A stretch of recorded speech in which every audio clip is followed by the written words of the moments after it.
उस बारे में हमारी ऑडियंस को ब्रीफ कर दे आप, इसके बाद हम लोग सवालों का सिलसिला। देखिए, सबसे पहले मैं आप सबका धन्यवाद करना चाहूँगी कि आप लोगों ने मेरे लिए कीमती समय निकाला। और दूसरा ये कि मामला तो आप लोगों को मालूम है कि गाड़ी का मैटर है मेरा, और मैं 1.5 साल से भाग रही हूँ। 9 महीने से तो कंप्लेंट के लिए मैं परेशान थी, किसी ने मेरी कंप्लेंट भी नहीं ली।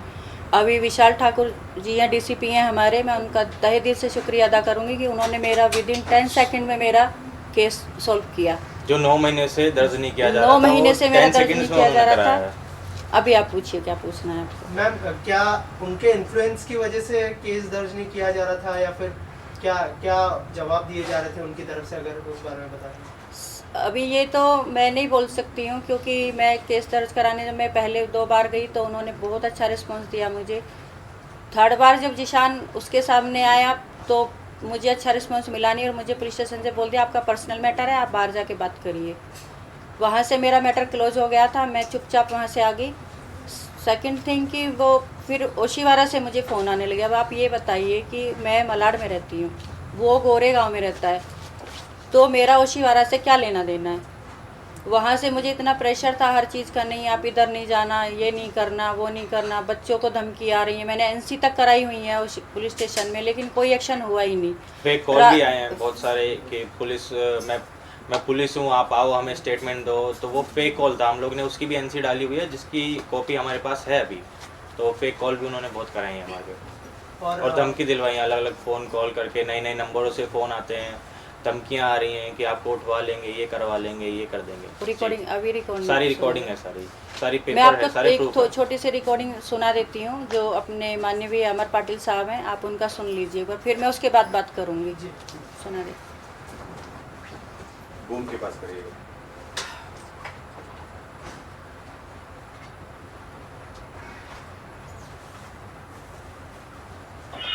हेलो, हाँ सर बोलिए, शालिनी बोल रही हूँ। मैडम, उनके घर में कौन समीर राम कौन रहते थे? किसके घर में? तुम्हारा नाम क्या भाई? देखो, तुम्हारा नाम क्या है भाई? दिशा। ये अमर पाटिल साहब है। सर ये तो 10 दिन पहले समीर और उसके ये बंद कर अभी। क्या हुआ? ऐसा कर। ये अपने अमर पाटिल साहब हैं, उन्होंने मुझे फ़ोन किया कि जिशान के घर पे कौन गया था। आप एक बात बताइए, वो मुझे नहीं जानते, वो जिशान का नाम पूछ रहे हैं, जिशान को नहीं जानते। आप कोई भी अननोन पर्सन आ रहा है, तुम कैसे किसी को फ़ोन कर सकते हो?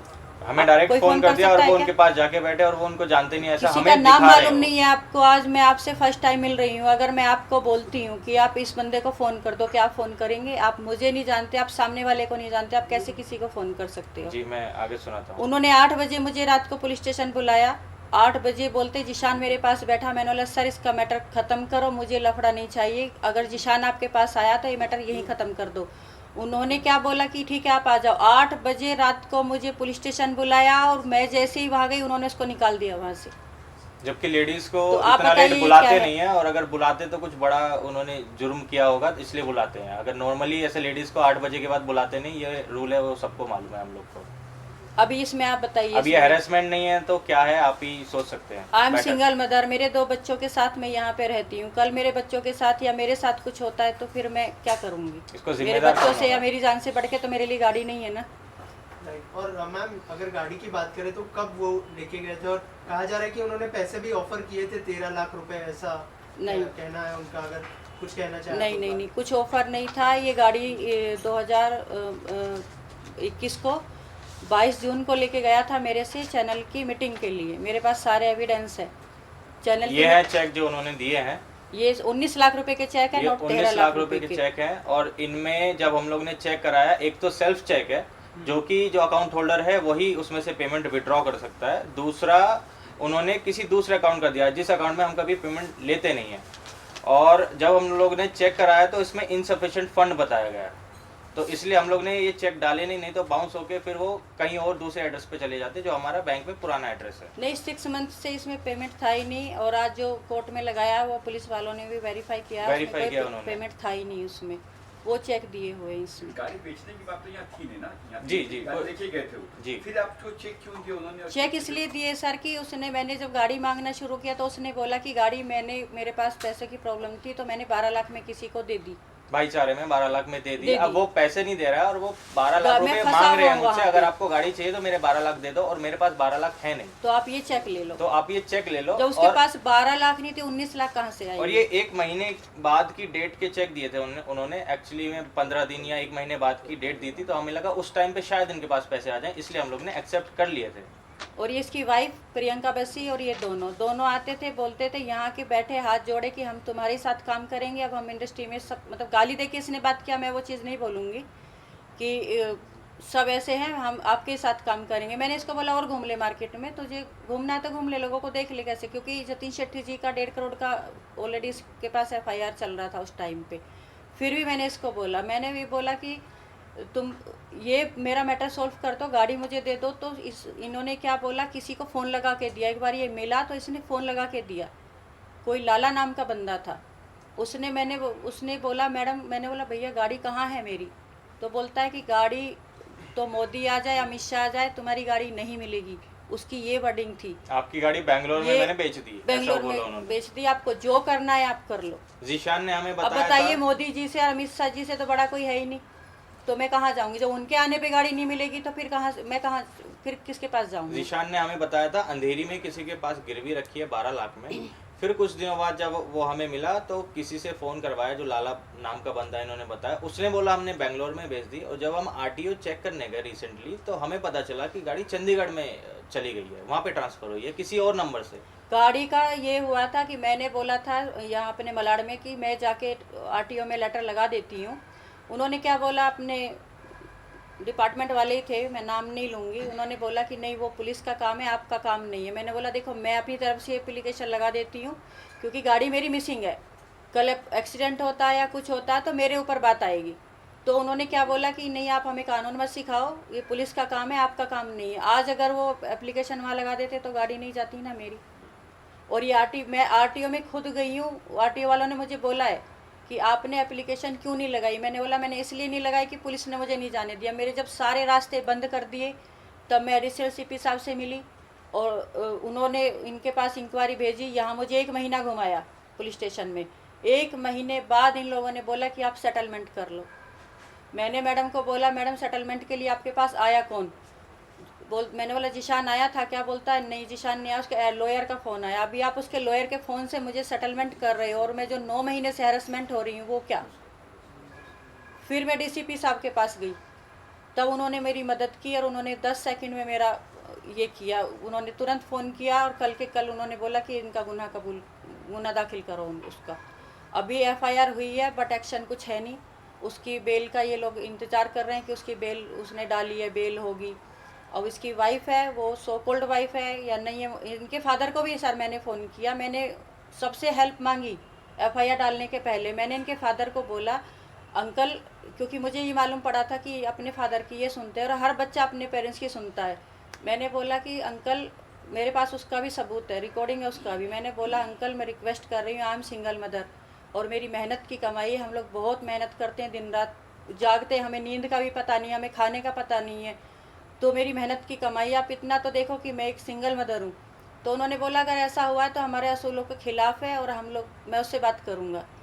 4 दिन 5 दिन मैंने वेट किया, उनका फ़ोन नहीं आया। मैंने उनको कॉल किया तो उन्होंने बोला कि मेरा फ़ोन नहीं उठा रहा। मैंने बोला आपका बेटा फ़ोन नहीं उठा रहा है?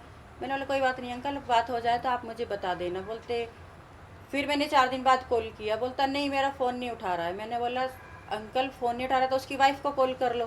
बोलता अरे उसका शादी नहीं हुआ है, तुम क्या वाइफ बोलती हो? वो चिल्ला के फ़ोन रख दिया। अभी वो वाइफ है या क्या है आई डोंट नो, मुझे नहीं पता। अब आपका क्या मांग है, क्या मेरा यही मांग है कि मैं 9 महीने से हैरेसमेंट हुई हूँ। 9 महीने मैंने पुलिस स्टेशन के, मेरा सारा काम छूटा है, पुलिस स्टेशन के चक्कर काटे। बस मैं जिन्होंने मेरे साथ गलत किया है मैं उस चीज़ का न्याय मांगती हूँ। बस मैं DCP साहब से, एडिशनल CP साहब से, कमिश्नर साहब से मैं यही मांग करूँगी कि मुझे न्याय मिले और मेरी गाड़ी वापस मिले, मुझे और कुछ नहीं चाहिए। हमें पेमेंट नहीं चाहिए, कुछ नहीं चाहिए। एक 1.5 साल पहले हमने गाड़ी दी थी जो उस टाइम पे 22 लाख की थी। अगर अब 19 लाख की या 18 लाख की भी होगी, हमें कोई टेंशन नहीं है। हम वो कर लेंगे फॉरफिट, बट अभी हमें हमारी सिर्फ कार चाहिए और कुछ नहीं चाहिए। ये लेकिन लोग हमें अलग अलग लोग से फ़ोन कराते हैं, अलग अलग अप्रोच करते हैं कि इनको बोलो सेटलमेंट कर लो, सेटलमेंट कर लो, सेटलमेंट कर लो, लेकिन हमें सिर्फ कार चाहिए। अगर सेटलमेंट करना है तो हमें हमारी कार दे दो, हमें कोई इशू नहीं है किसी से, ना हमें कभी FIR डालनी थी, ना हमें कुछ करना है, हमें सिर्फ कार चाहिए। हमारी कार ली थी आपने, आप वापस दे दो, सिंपल। DCP साहब के पास तो मैं इसलिए गई ना क्योंकि मुझे और मेरे बच्चों को मारने की धमकी दी जा रही थी। मैंने बहुत परेशानी में अपने बच्चे पाले। मैं 4 जोड़ी कपड़े लेके मुंबई में आई थी और हम लोगों ने मेहनत कर कर के, लाइजनिंग कर कर के, ये सब कर कर के अपना बनाया है सब कुछ। अगर आज मेरे बच्चे ही नहीं रहेंगे तो मैं क्या करूँगी? मेरे बच्चों से बढ़ के तो मेरे लिए कुछ भी नहीं है ना। मैंने फिर DCP साहब से मदद मांगी और उन्होंने मेरी मदद की और उसके लिए मैं तहे दिल से शुक्रिया करती हूँ। लेकिन जो मेरी एप्लीकेशन थी उस पर FIR नहीं हुई है मेरी। तो इस बीच में कभी जीसान का या फिर उनके वकील आपको कॉल आया? नहीं, मुझे कॉल नहीं आया। वो कोई बोगस पुलिस वाला बन के कि मैं ओशीवारा से बोला, उसका भी रिकॉर्डिंग है। आपने कभी ट्राई की उनसे कांटेक्ट नहीं, करने वो की? तो अमर पाटिल साहब ने बोल दिया ना कि नहीं, उसके घर नहीं जाने का, उससे बात नहीं करने का, कानून करेगा। मैंने बोला सर आप सेटलमेंट करा दो, तो बोलते मैं कानून थोड़ी हूँ। अगर आप कानून नहीं हो तो फिर मैं किसके पास और जाऊँगा? आप हमें क्यों फ़ोन कर रहे हो फिर? कानून नहीं तो किस अधिकार से कर रहे हो ना? आफ्टर ये प्रेस कॉन्फ्रेंस देखने के बाद उनके वकील का या जीसान जी का फोन आता तो आपका फर्स्ट स्टेप क्या रहेगा? सर अभी तो पुलिस है ना, कानून है, मैंने तो उनसे मदद मांगी है। मैं इनसे कुछ नहीं चाहती, मैं गाड़ी चाहती हूँ, उनसे मेरा कुछ वो नहीं है। मेरी गाड़ी मुझे मिल जाए, मुझे इंसाफ मिल जाए, मैं बस इतनी हाथ जोड़ के रिक्वेस्ट करूँगी। क्योंकि मुझे किसी से दुश्मनी लेनी नहीं, यहाँ अपनी कोई फैमिली नहीं है। यही लोग फैमिली बनते हैं, एक यही विश्वास डेवलप होता है कि यही अपनी फैमिली। अगर इसमें विश्वासघात होगा तो आप सोचो ना, किसी अच्छे इंसान की भी हम लोग मदद नहीं कर पाएंगे। और डिपार्टमेंट ने तो ऐसे लोग इसका साथ दिया है तो प्रोफेशनल क्रिमिनल है पूरा। मैंने उनको सब दिया है, सब प्रूफ दिखाए, तब भी मेरा किसी ने नहीं सुना। और हमसे उसका सब पहले भी सुन रहे 1.5 हैं। करोड़ की FIR हुई है, जो उनको भी हम जानते हैं जिन्होंने की है, और उससे पहले भी इन पे FIR हुई है कोविड से पहले 80 lakhs की। फिर भी सब उसका मदद कर रहा है, मैंने तो फिर सारा भी सब दिया है। उनका ही हेल्प किए जा रहे हैं। I don't know why. आपने अपनी गाड़ी दी थी उन्हें चलाने के लिए, तो जाहिर सी बात है कि आपकी उनके साथ अच्छी बॉन्डिंग होगी। जी। तो आप लोग कहाँ मिले, क्या क्या प्रोजेक्ट साथ में किए, उसके बारे में कुछ बताना चाहोगे? बॉन्डिंग, फैमिली रिलेशन बन जाते हैं ना जब आप किसी के साथ 4 से 5 साल काम करते हो, तो फैमिली रिलेशन हो जाते हैं। वो मिले थे मुझे, अंधेरी मिले थे मेरे क्लब पे, किसी ने मिलाया था उनको। तो मैंने भी देखा उनका प्रोफाइल। आजकल क्या, हम किसी को जानना चाहते हैं तो गूगल पे उस पर हम लोग चेक करते हैं कि बंदा कौन है। तो अच्छा रिस्पॉन्स था, तो टैलेंटेड बंदा है, ऐसा नहीं। मैं आज भी बोलूँगी वो टैलेंटेड है, ये नहीं बोलूँगी कि उसने किया। अब क्या कर रहा है क्या नहीं कर रहा है वो मुझे नहीं पता है। तो हमने सोचा चलो आया है बंदा, साथ में काम कर लेते। काम तो अब इंडस्ट्री में हम लोग तो काम तो करना ही है ना, किसी के साथ तो करना ही था ना। हमारे गांव से तो कोई आएगा नहीं कि हम उसके साथ काम करेंगे। काम किया साथ में, अच्छी बॉन्डिंग थी। ऑफिस पे आना जाना, घर पे आना जाना, खाना, लंच, डिनर साथ में। उसकी वाइफ हमेशा प्रियंका साथ में रहती थी। इतनी अच्छी बॉन्डिंग हो गई थी, तो मतलब शक की तो गुंजाइश ही नहीं थी वहाँ पे। जब एक फैमिली बन जाती तो उसमें शक कहाँ से आता है? या फिर आप रिलेशन मत रखो किसी से, अगर शक बीच में आता है तो फिर वहाँ आप विश्वास नहीं कर सकते, रिलेशन नहीं हो पाता वो। और प्रोजेक्ट्स के बारे में जो आप दोनों ने साथ में किए? प्रोजेक्ट हम लोग मिले थे क्राइम पेट्रोल के लिए, वो हमने साथ में किया। उसके बाद हमने एक हलाल एरोज नाव पे मूवी की थी। उसके बाद एक और डॉक्टर डॉन ये कर रहा था, तो उसमें भी इसने चीटिंग किया मेरे साथ। बट मैंने बोला ठीक है कोई बात नहीं, कर ले, तुझे जिसके साथ काम करना है कर ले। वो भी छोड़ दिया। फिर दोबारा घूम घाम के आया यहाँ पे मेरे पास। तो समीर बोला मम्मी देख लो ना, हो सकता है दिमाग चेंज हो गया होगा, तब ये गाड़ी लेके गया है। अब ये कौन से माइंड से आया है, क्या इसने किया है पूरा पुलिस अपने। इसने मुझे एक बात और बोली थी बीच में, जब मैं मिली थी इसको, मैंने बोला था गाड़ी कहाँ है, जब से लाला से बात कर रही तो बोलता जाओ अमर पाटिल साहब के पास गाड़ी ले लो वहाँ से। तो मुझे बहुत गुस्सा आया कि आप बताओ मैंने गाड़ी तुमको दी कि अमर पाटिल को दी है। और हमको धमकी देते हैं कि तुझे मिलना है ना, ठीक है मैं अमर पाटिल साहब के तुम्हारे घर पे लेके आता हूँ अमर पाटिल, और अगर मेरे घर पे नहीं आ सकता तो मैं तेरे घर पे लेके आता हूँ। मैंने अमर तुझे पाटिल बहुत साहब, शौक है मेरे से मिलने का, ऐसा अमर बोलता पाटिल है। साहब को भी मैंने मैसेज डाले, मिली जिशान कादरी पे बहुत मेहरबान हो रहे सर, आप क्या बात है। तो मुझे कुछ वो नहीं था। फिर मैंने मिलके भी बोला उनको सर आप क्रिमिनल का साथ दे रहे हो, मेरा तो देखो। और ओशीवारा में घसीटा जा रहा है मुझे बार बार, क्योंकि वहाँ उसकी पहचान थी। मेरे पास ये भी रिकॉर्डिंग है कि अमर पाटिल साहब ने ये बोला है, जिशान को सामने ही बैठा था, फ़ोन पे बात हुई थी हमारी, उसने ये पाटिल साहब ने ये भी बोला कि आज के बाद इनको मेरा नाम लेके फ़ोन मत करना। मतलब उसने किए हैं, ये उसका प्रूफ है कि उसने हमें कराए हैं। तो उन्होंने बोला आज के बाद मेरा नाम लेके तो फ़ोन नहीं करेगा इनको, कि मैं पाटिल साहब को मिलाता हूँ, ये कराता वो कराता हूँ। तो जैसा कि आपने बताया 9 महीने से आप पुलिस स्टेशन दौड़ रही थी, तो ये एक तरह का पुलिस पे पड़ रहा दबाव है जो आपको साथ नहीं दे रहा था? जी अब बोल इसके सकते बारे हैं कि में तो पुलिस पे दबाव मैं क्या बोलूँ, आप पुलिस पे समझदार दबाव हो। पड़ा होगा किसी न किसी तरीके से, जो हमारी एफआईआर नहीं ली गई, जो कि एक चोरी का केस बनता है, जो एक हैरेसमेंट का केस बनता है, बहुत सारी धाराएं लग सकती हैं, मुझे उसका नॉलेज नहीं है। तो अभी तक अगर 9 महीने तक हम लोग ने एफआईआर दर्ज नहीं हुई है तो कहीं ना कहीं कुछ ना कुछ तो प्रेशर होगा उन पर। और इसने ओशिवारा में कुछ, मुझे अभी 10 से 15 दिन पहले बुलाया था ओशिवारा में। वहाँ पे इसने एक एनसी करके रखी है कि इसके अंडरवर्ल्ड से इसके कॉन्टैक्ट्स हैं, इसके पॉलिटिशियन से कॉन्टैक्ट हैं इसके, और ये मुझे ये रेप केस में फंसाएगी, मुझे ये करेगी। अगर मेरे अंडरवर्ल्ड से कॉन्टैक्ट होते तो क्या मुझे 9 महीने लगते एफआईआर कराने में? क्या पुलिस वाले सुनते नहीं? मेरा तो 9 सेकंड का काम था अगर मेरे पॉलिटिशियन से और अंडरवर्ल्ड से मेरे कॉन्टैक्ट होते। मतलब इसने क्या नहीं किया अपनी तरफ से, इसने पूरा ऐसा करके रखा है, मुझे डब्बे में बंद करके रख दिया। तो बीच में ये औरतें क्या कर सकती जब हम हैं? इनसे पैसे मांगते थे फ़ोन कर करके, तो उसके चक्कर में इन्होंने एफआईआर डाली, सॉरी एप्लीकेशन डाली थी कि ये मुझे परेशान कर रहे हैं और पैसे मांग रहे हैं, जबकि मैंने इनको पैसे दे दिए हैं। तो जिसका कोई रिकॉर्ड नहीं है, किसी को कुछ पता नहीं किसने क्या दिया, लेकिन फिर भी उसका एप्लीकेशन एक्सेप्ट कर लिया गया था क्योंकि अमर पाटिल साहब वहाँ पे बैठे थे, इसलिए वो एक्सेप्ट हुआ है और उसका कोई रीज़न नहीं है। और उन्होंने डाला है हरासमेंट कर रहे हैं, मेरा मुझसे पैसे मांग रहे हैं, जबकि मैंने उनको पैसे दे दिए और उनकी तरफ से हमें कुछ नहीं आया। तो ये एप्लीकेशन भी मेरे हिसाब से कुछ है नहीं उसमें, और उसमें पता नहीं कितनी सारी धाराएं लगाई हैं कि अगर मुझे कुछ हो गया तो ये लोग जिम्मेदार हैं, और क्या बोलते हैं। अब लोगों में कौन आता है? मैं और मेरे 2 बच्चे, हम लोग क्या कर सकते हैं? एक औरत जो 4 जोड़ी कपड़े मुंबई में लेके आती है वो क्या कर सकती है? मैं फैमिली लेके बैठी हूँ, मैं तो फैमिली के लिए तो मुझे वो रहना पड़ेगा ना। मैं यहाँ काम करने आई हूँ कि मैं यहाँ लोगों के मर्डर करने या गुंडागर्दी करने आई हूँ? जब एक सवाल मेरा ये भी है कि बहुत लंबा प्रोसेस चला गया है अभी जो केस है वो फिलहाल क्या ओशिवारा में ही है या फिर मलाड में आपने शिफ्ट किया है, और अभी क्या चीज़ें आप कर रही है, और क्या फिल्म से जुड़े हुए जो लोग हैं वो आपकी किसी तरह से मदद कर रहे हैं या आपके है ना फेडरेशन के? नहीं, मेरा केस मलाड में है क्योंकि मैं विशाल ठाकुर जी के पास गई थी, तो मेरा जो थाना है मलाड लगता है, मैं मलाड में मेरा केस है।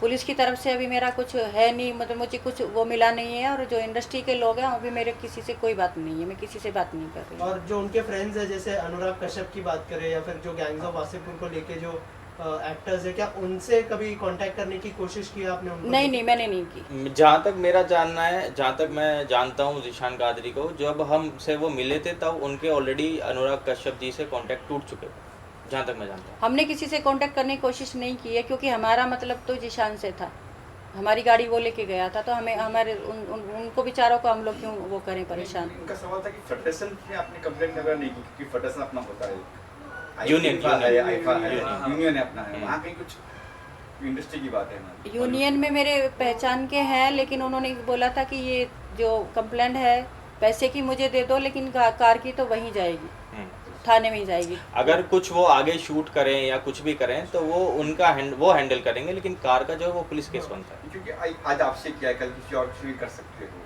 जी, हमसे पहले भी Obviously किया कर हुआ है सकता है, उन्होंने। सब क्यों नहीं कर सकते? हाँ जी जी। इसलिए फेडरेशन वगैरह अपनी कंप्लेंट वगैरह की अभी कम से कम 50 लोग तो मेरे मतलब बात किया है कि हमारे पैसे हैं, हमारे 50 लोगों के तो मुझे बात हो चुकी है। पुलिस वालों का क्या सपोर्ट है अभी, क्या कह रहे हैं वो? अभी तो कोई सपोर्ट है नहीं, बट एफआईआर हुई है, अभी देखो क्या होता है। गाड़ी कब तक मिलेगा कुछ क्लियर नहीं है, जो भी है अभी स्टार्ट ही हुआ है। कल गजरे साहब ने मुझे बुलाया था तो मैंने उनको बोला सर आगे क्या, तो उन्होंने बोला कि अभी देखते हैं, उसने एंटी सेपरेट बेल के लिए डाला हुआ है, उसके बाद देखते हैं क्या होता है, बस इतनी बात हुई। जिन लोगों के पैसे हैं उसके ऊपर और भी कादरी के ऊपर, तो उन लोगों ने आपको सपोर्ट करने की कोशिश नहीं, की मुझे या आपने सपोर्ट माना? देखो उनका मैटर है, वो जाने। जी कुछ लोग हैं बस मेरी नॉलेज में है, वो लोग नहीं आना चाहते सामने, वो सामने एक्ट्रेस नहीं है, आना वो नहीं चाहते। आना कुछ चाहते लोग सामने। हैं जो हमारे सपोर्ट में खड़े हैं अभी, और कुछ लोग हैं जो दूर दूर से हैं, बट हाँ सपोर्ट में तो हैं कुछ लोग। ओके, चलिए। Thank you so much.